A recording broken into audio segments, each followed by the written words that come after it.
Have you ever noticed that some people give a good presentation, but others seem to be a wizard at it? Maybe you'd like to know some of the secrets to taking your presentation from good to great.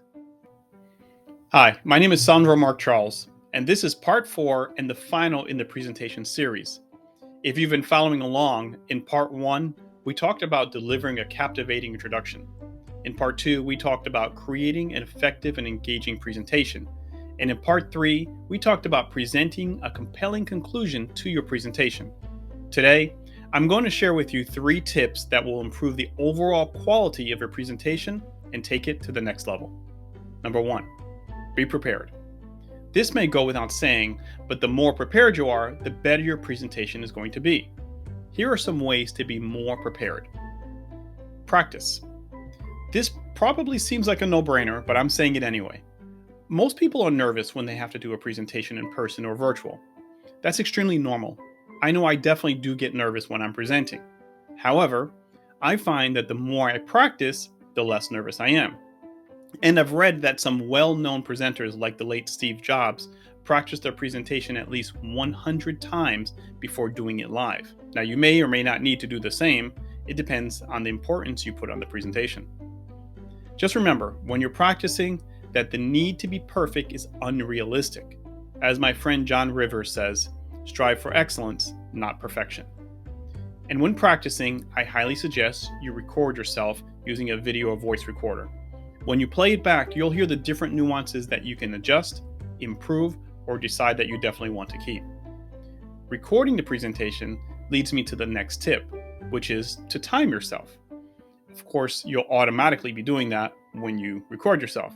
Whether it's for your BNI feature presentation or any other presentation, there's normally a set amount of time that you're allowed.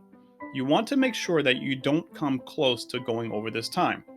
If you end up having to speed up your presentation, skip parts, or end up being cut off, it shows a lack of preparation, which is not the image you want to portray. If you practice, record, and time yourself, it will give your presentation the polished appearance that hopefully you're going for. Number 2. PowerPoint tips. PowerPoint is a great tool for presentations, particularly virtual ones. Here are some tips to make sure it helps your presentation instead of hurts it. Remember, when it comes to text, less is more. 1 or 2 lines of text per slide is usually all that should be displayed. It's not probable that most people will read a lot of text on your slides, so use images instead of text when possible.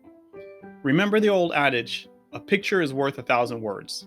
When it comes to PowerPoint, this is very true. When using text, one suggestion is to use large, bold text on one slide to illustrate an important message or topic change. Keeping these PowerPoint tips in mind will make sure your audience doesn't become victims of death by PowerPoint. Number 3, motivate and engage your audience. Again, here, less is more. Don't be concerned about impressing people with all that you know. Pick a few topics, be real, and be excited about what you're presenting. Keep this in mind. People are more impressed with the height of your enthusiasm than by the depth of your knowledge.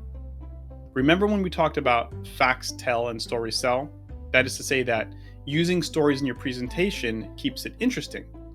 But when you're telling a story, don't just tell it, relive it. That way your enthusiasm will naturally come out.